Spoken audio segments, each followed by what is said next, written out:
오늘 설교 제목은 예수님을 신뢰하는 믿음. 지난 5주간에 걸쳐서요, 예수님의 말씀에 대한 설교를 해드렸습니다. 예수님은 복에 대한 말씀, 그리고 화에 대한 말씀을 하셨어요. 그리고 원수를 사랑하라, 이렇게도 말씀을 하셨습니다. 또 지난주에는 듣고 행하지 않는 사람에 대한 말씀도 하셨어요. 그래서 제가 이런 질문으로 설교를 시작할 거예요. 여러분, 이렇게 말씀을 다 마친 예수님은 어디로 갔을까요? 1절입니다. 제가 봉독할게요. 예수께서 모든 말씀을 백성에게 들려주시기를 다 마친 후에 가버나움에 들어가시니라. 아멘입니다. 말씀을 다 마치신 예수님이 가신 곳은 어디냐면요, 삶의 자리였습니다. 우리도 마찬가지예요. 4주에 걸쳐서 예수님의 복음의 말씀을 듣고 우리도 예수님처럼 삶의 현장으로 갔어요. 그렇죠? 여러분, 복음의 말씀은 일상 현실 속에서 능력이 나타나는 거예요. 그러므로 복음의 말씀을 듣고 삶의 현장에 간 우리는 그 능력의 말씀으로 살아가는 겁니다. 그런데 말씀 따로, 삶 따로 사시는 분이 계십니다. 이런 분은 영성 그리고 정서가 분리가 되는 사람이라고 말할 수 있습니다. 이런 거예요. 예배를 드리고 나오자마자 이런 사람은 불안한 분이에요.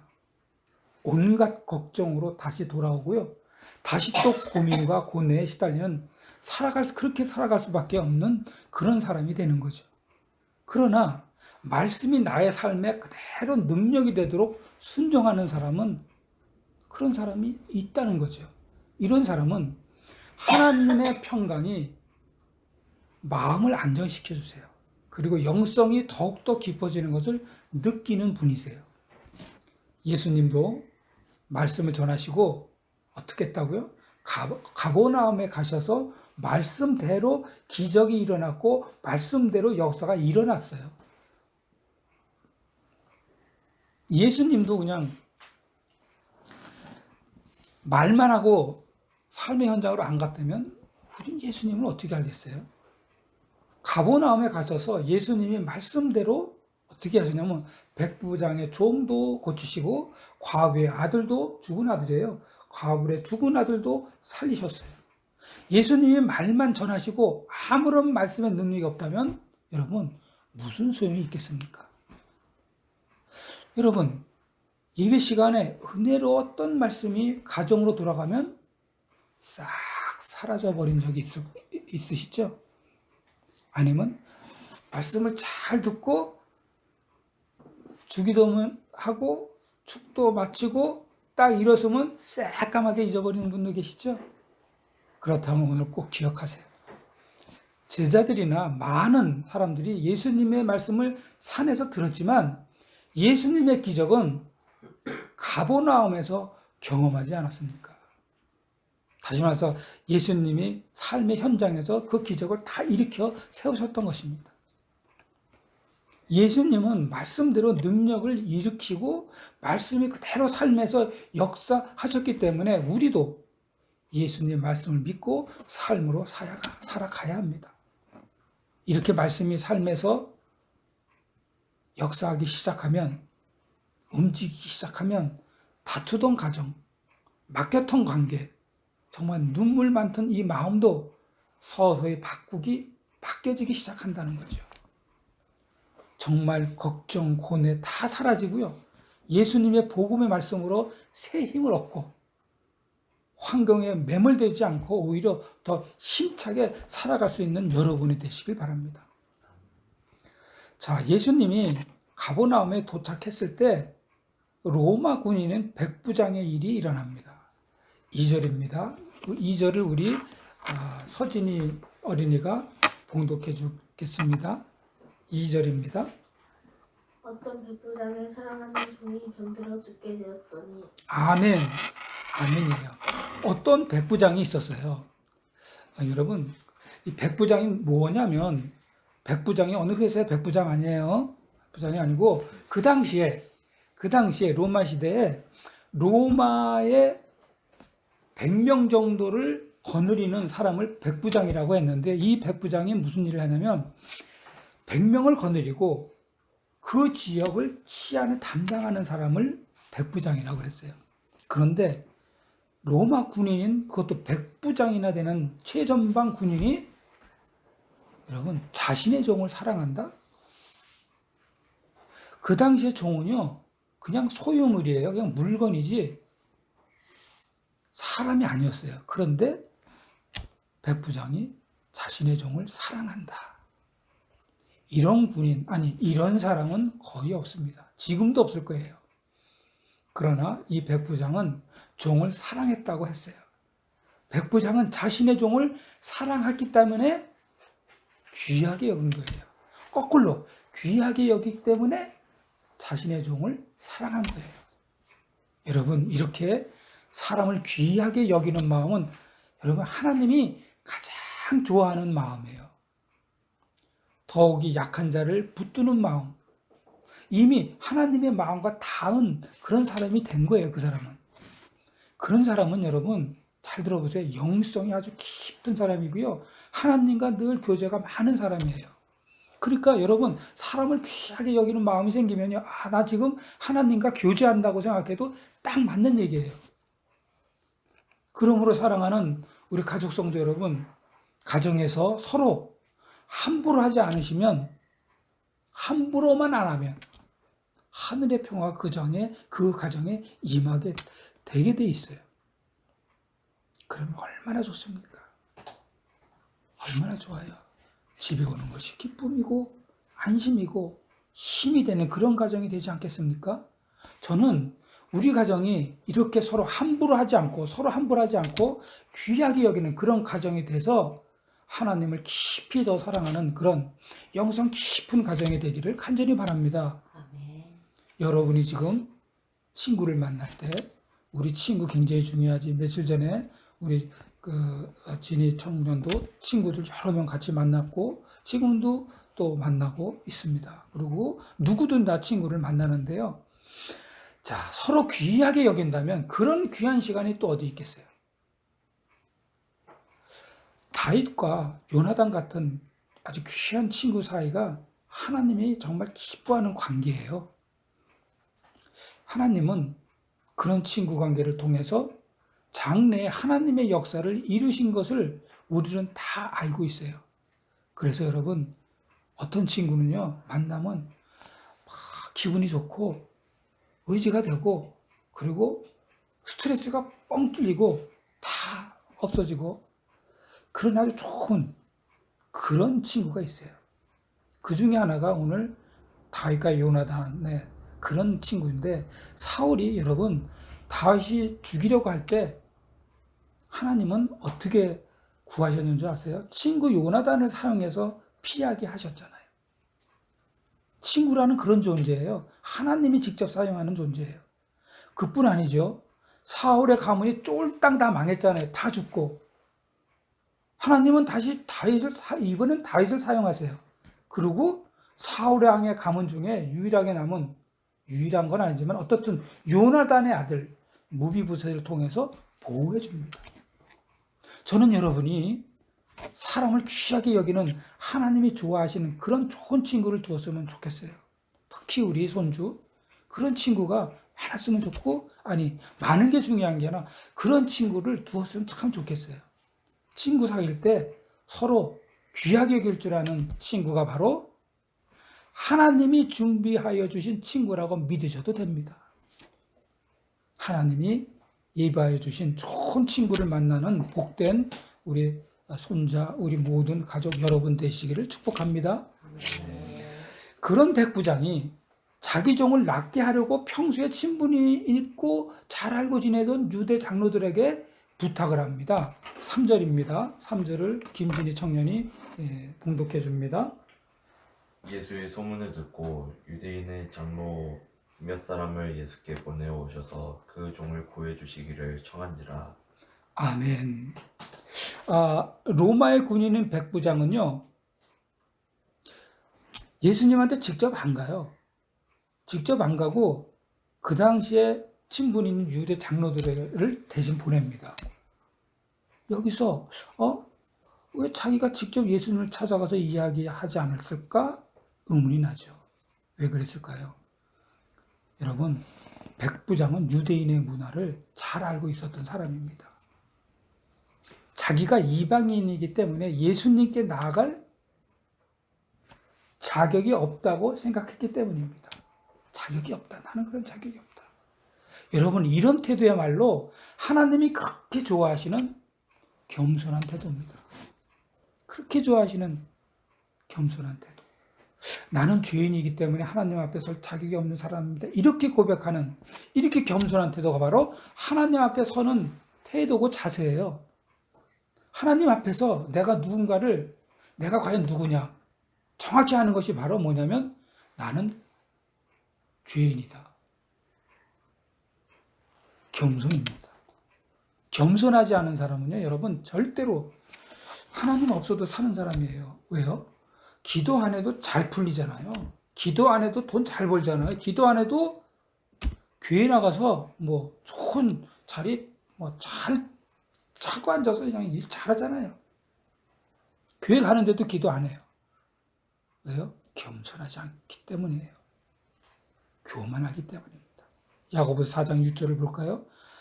하나님이 교만한 자를 물리치시고 겸손한 자에게는 은혜를 주신다 하였느니라. 바벨탑을 쌓은 사람에게는요, 흩으시고 물리치시는 하나님이세요. 그러나 아브라함처럼요, 인간적으로 바보 같지만 약속 하나만 믿고 나가는 겸손한 사람에게는 믿음의 조상으로 만드시는 게 하나님이세요. 그러므로 여러분, 저는 여러분이 아브라함처럼 또 백부장처럼 겸손하기를 바랍니다. 그래서 나보다 나를 더 잘 아시는 하나님께 여러분의 인생과 삶과 지금 하시고 있는 모든 계획을 다 맡기셔서 복된 여러분이 되시길 주님의 이름으로 기원합니다. 자, 백부장의 부탁을 받은 유대 장로들은 어떻게 했어요? 자, 이제 로마 군인인 백부장의 종을 살려달라고 예수님에게 부탁하러 갑니다. 그러면서 타당한 이유를, 왜 백부장을 도와줘야 되는지 그 타당한 이유를 이렇게 설명해요. 4절과 5절을 우리 김은숙 집사님께서 천천히 읽어주세요. 시작. 이에 그들이 예수께 나와 간절히 구하여 이르되 이 일을 하시는 것이 이 사람에게는 합당하니이다. 그가 우리 민족을 사랑하고 또한 우리를 위하여 회당을 지었나이다 하니. 아멘입니다. 자, 왜 유대 장로들이 그 지역에 치안 담당하는 백부장의 부탁을 들어주고 종을 살려달라고까지 예수님에게 왜 얘기하냐면요, 그 백부장이 우리 민족을 사랑한다고 했어요. 거기다가 중요한 건요, 회당까지 지어줬다는 건데, 회당이 한두 푼 드는 돈이 아니잖아요. 조그만 집 하나 만들어주는 것도 회당이에요. 최소한 10명 이상 모이는 곳에, 아니 그 당시에 회당은요, 작게 지을 수가 없잖아요. 유대인들이 많은데. 지금으로 얘기하면 교회 하나 져준 거예요. 그러니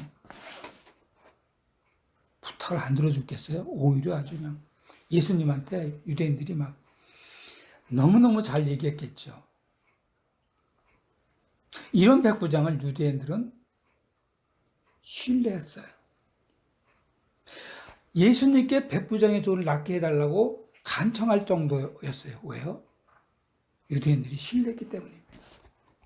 여러분, 신뢰야말로 하나님을 움직이는 힘입니다.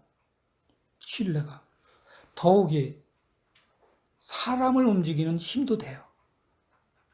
하나님을 신뢰하면 하나님이 바로 움직이시는 통로입니다. 예를 들을게요. 아브라함의 아들 이삭을 하나님께 바치는 순간에 하나님이 아브라함이 이삭을 죽이는 것을 막으셨어요. 왜요? 왜 막았어요? 하나님을 신뢰했기 때문에 막은 거예요.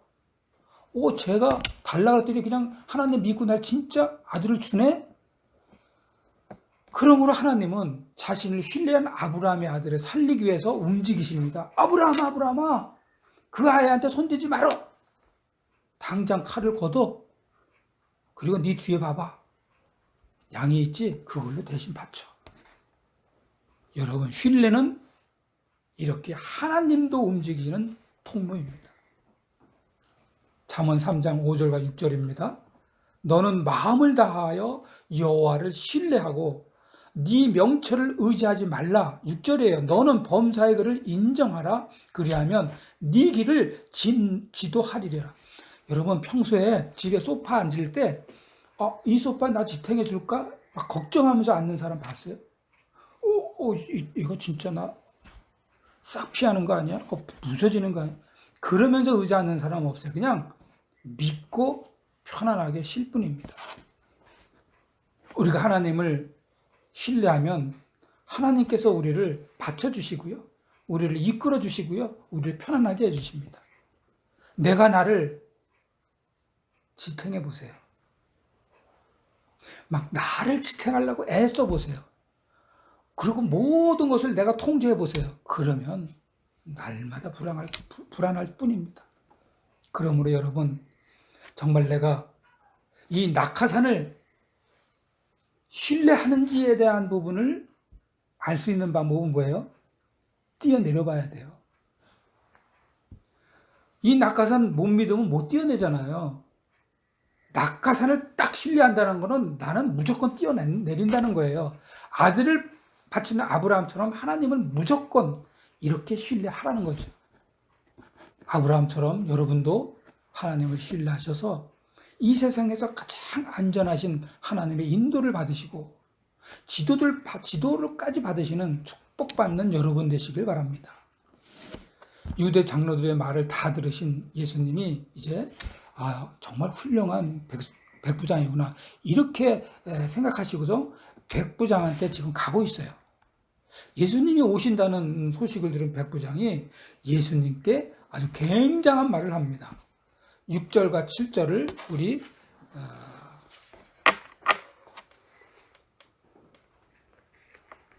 이건 제가 봉독할게요. 아닙니다. 우리 최욱이 집사님이 해주세요. 6, 7, 8절입니다. 예수께서 함께 가실 때 이에 그 집이 멀지 아니하여 백부장이 겉들을 보내어 이르되 주여 수고하시지 마옵소서 내 집에 들어오심을 나는 감당하지 못하겠나이다. 그러므로 내가 주께 나아가기도 감당하지 못할 줄 알았나이다. 말씀만 하사 내 하인을 낫게 하소서. 나도 남의 수하에 든 사람이요 내 아래에도 병사가 있으니 이더러 가라 하면 가고 저더러 오라 하면 오고 내 종더러 이것을 하라 하면 하나이다. 아멘. 대단한 믿음이에요. 대단한 믿음이에요. 그 백부장이 예수님에게 첫 마디 한 게 뭐예요? 주여 수고하지 마옵소서예요. 이거를 헬라어로 그대로 하면요. 퀴리엠이 스킬로예요. 헬라어로 퀴리에는 주님, 다시 말해서 하나님이에요. 퀴리 하나님. 그리고 하지 마세요. 스킬로 번거롭게. 그러니까 직역을 할게요. 제가 직역하면 하나님 번거롭게 하지 마세요. 그런데 백부장은 유대인도 아닌데도 예수님을 하나님이라고 불렀습니다. 자, 어떻게 로마 군인인 백부장이 예수님을 하나님으로 알 수 있었을까요? 그 이유를 두 가지로 알 수 있는데 첫 번째 이유는요. 백부장은 하나님이 우리 집에 오는 것을 이렇게 말했어요. 뭐라 하면 감당하지 못합니다. 감당하지 못한다. 여러분, 로마 군인 백부장은요, 예수님에게 거룩함을 느낀 거예요. 하나님 같은 거룩함을 느꼈기 때문에 감당하지 못한다고 말을 한 거예요. 이사야가 하나님을 보고 나 이제 곧 죽겠네? 혼자서 이야기한 것과 똑같은 이유예요. 하나님이 임재했던 거죠. 백부장도 순간적으로 하나님이 그 백부장에게 임재했던 거예요. 여러분, 우리도 하나님이 임재하면 감동이 나고 눈물이 나고 어찌할 바를 몰라. 이 로마 군인 백부장처럼 우리도 감당 못합니다. 백부장은 예수님이 하나님이신 것을 알았기 때문에 예수님이 오시는 것을 감당할 수 없다고 말했던 거예요. 두 번째로 어떻게 백부장이 예수님이 하나님인 것을 알았을까? 7절인데요. 말씀만 하시면 안수하고 와서 뭐 하는 게 아니고 말씀만 하시면 내 하인을 낫게 하실 수 있다. 이렇게 한 말에서 찾을 수가 있는 겁니다. 예수님이 말씀으로 해도 병을 낫는다? 그렇기 때문에 백부장은 예수님을 하나님으로 이미 알고 있었다? 맞는 말이에요.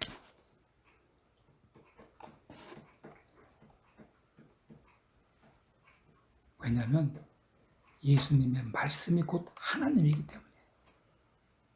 요한복음 1장 14절에 그래서 말씀이 육신이 되어 우리 가운데 거하심에 하나님이 말씀으로 세상을 창조해가지고 모양이 나오듯이 하나님의 말씀이 육신이 된 게 예수님이세요. 그런데 여러분 우리는 예수님의 말씀을 그저 어떻게 해요? 좋은 말, 교훈적인 말로 듣고 있는 분도 계세요. 그리고 은혜로운 말씀을 들으면 잠시 은혜롭게 여기는 말씀으로는 듣고 있어요.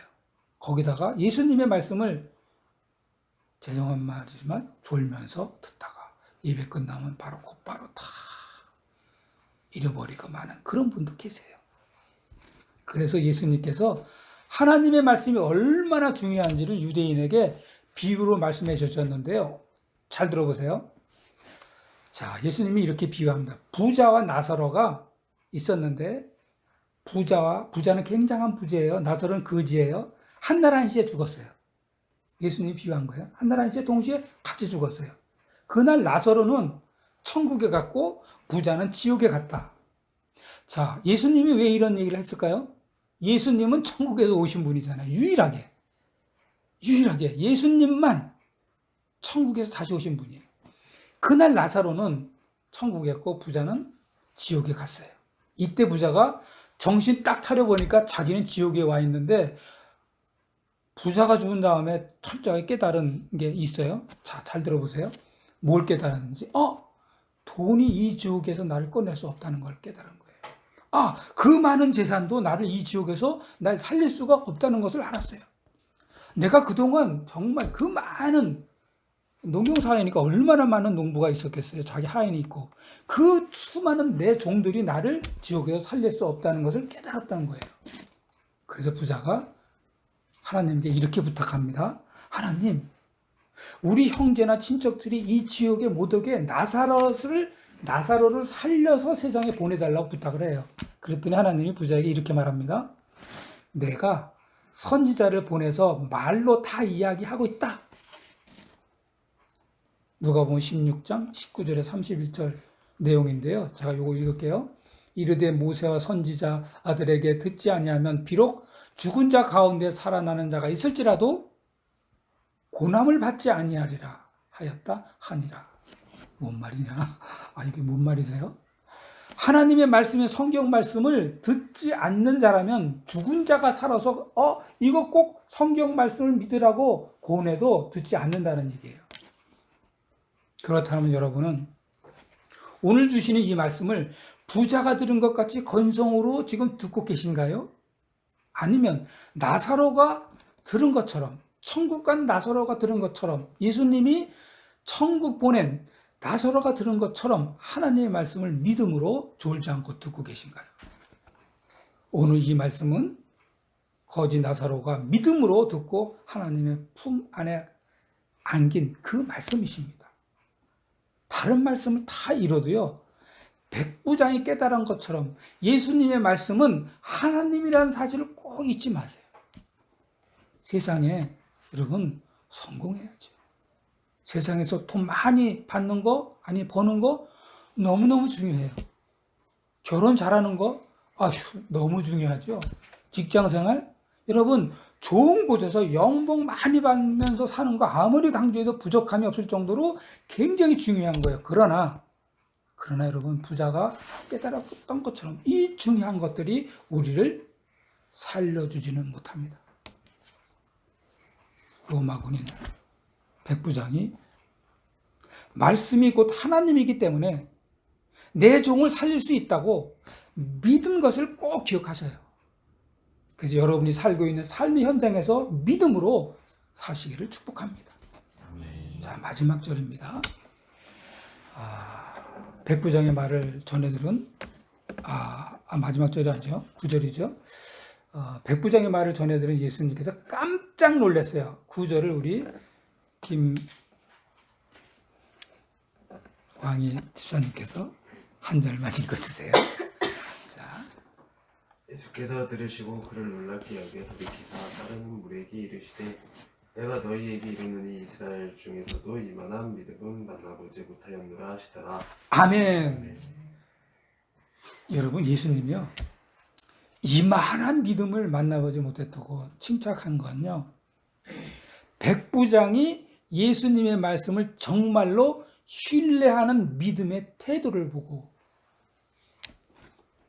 칭찬하신 거예요. 여러분, 누구든지 백부장처럼 예수님을 신뢰하듯이 상대방을 신뢰하는 사람이 있다면 이 사람은 상대방을 감동시키기에 충분한 사람입니다. 너무 길게 얘기했죠? 상대방을 신뢰해주면 내가 감동한다는 거예요.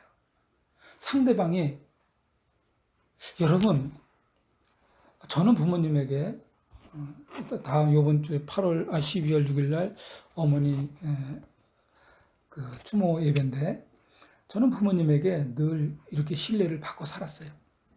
제가 잘못해도 우리 어머님은 한결같이 저를 믿어줬어요. 그래서 제가 고등학교 다닐 때 제가 태권도부에 있었는데, 제가 태권도부 주장이 되어가지고 그 옆에 있는 다른 부서하고 안 좋은 일이 생길 때 내가 태권도 주장이니까 어떤 안 좋은 싸움이라는 걸 하면 안 되는데 그런 것도 했어요. 그래가지고 점점점 안 좋은 쪽으로 어긋나게 가다가 멈춘 이유가 뭐냐, 나를 믿어주는 우리 어머니 우리 아버지가 있는데 이러면 안 되지. 그 생각이 나도 모르게 생각이 나서 중도에 멈춘 적이 있습니다. 그리고 제가 부모가 돼서 내 아들이 잘못해도 저는 내 부모님처럼 내 아들을 정말 믿어주고 신뢰했습니다.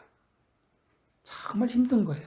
지난주에 우리 김건영 집사님하고 만나서 얘기했는데, 형, 이런 얘기, 제일 힘든 게 자녀를 끝까지 기다려주는 게 제일 힘들다고 자기가 얘기하더라고요.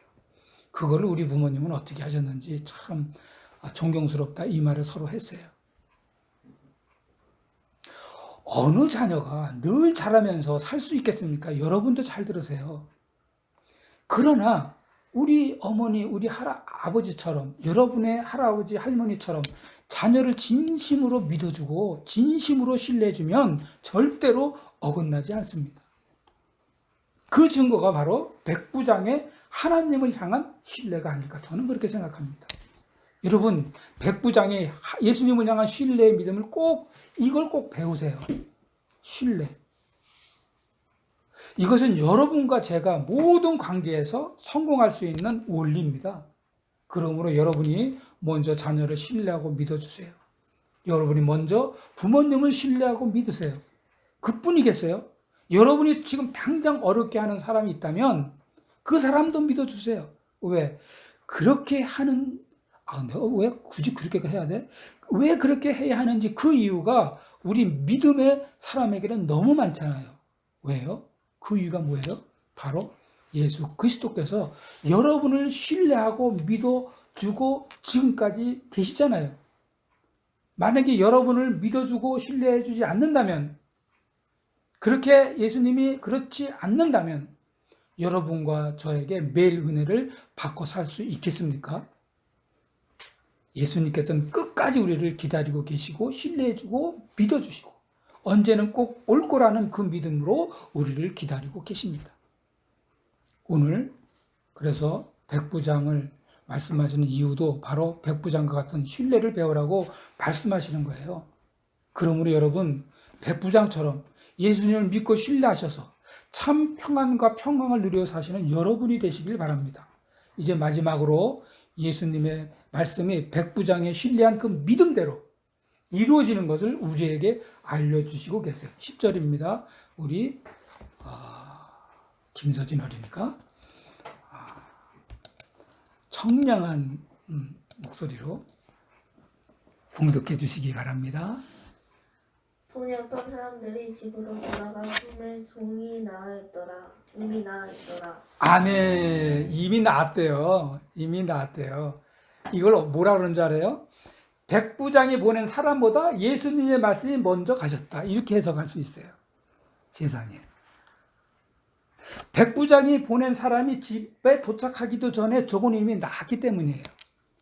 여러분, 백부장처럼 예수님의 말씀을 신뢰하면서 믿으세요. 백부장이 보낸 사람처럼 보고 믿지 마십시오. 사랑하는 성도 여러분, 여러분과 저는 하나님을 날마다 믿음으로 보고 믿음으로 듣고 믿음으로 인도받고 살고 있는 하나님의 백성임을 믿으십니까? 오늘 백부장이 예수님을 향한 신뢰가 여러분과 저의 믿음이 되시기를 간절히 바랍니다. 그래서 예수님의 말씀대로 살면서 여러분이 원하시고 바라시는 것들이 백부장처럼 주님 안에서 다 이루어지시길 주님의 이름으로 축원합니다. 아멘. 다 같이 기도합니다. 아버지 하나님, 백부장의 믿음을 우리에게도 주시옵소서. 겸손한 믿음, 말씀이 하나님이라는 믿음을 주시옵소서. 그리고 예수님을 신뢰하는 믿음을 주시옵소서. 그래서 우리의 삶이 하나님을 신뢰하는 믿음으로 윤택해지고 평강하게 하여 주시옵소서. 예수님의 이름으로 기도합니다. 아멘.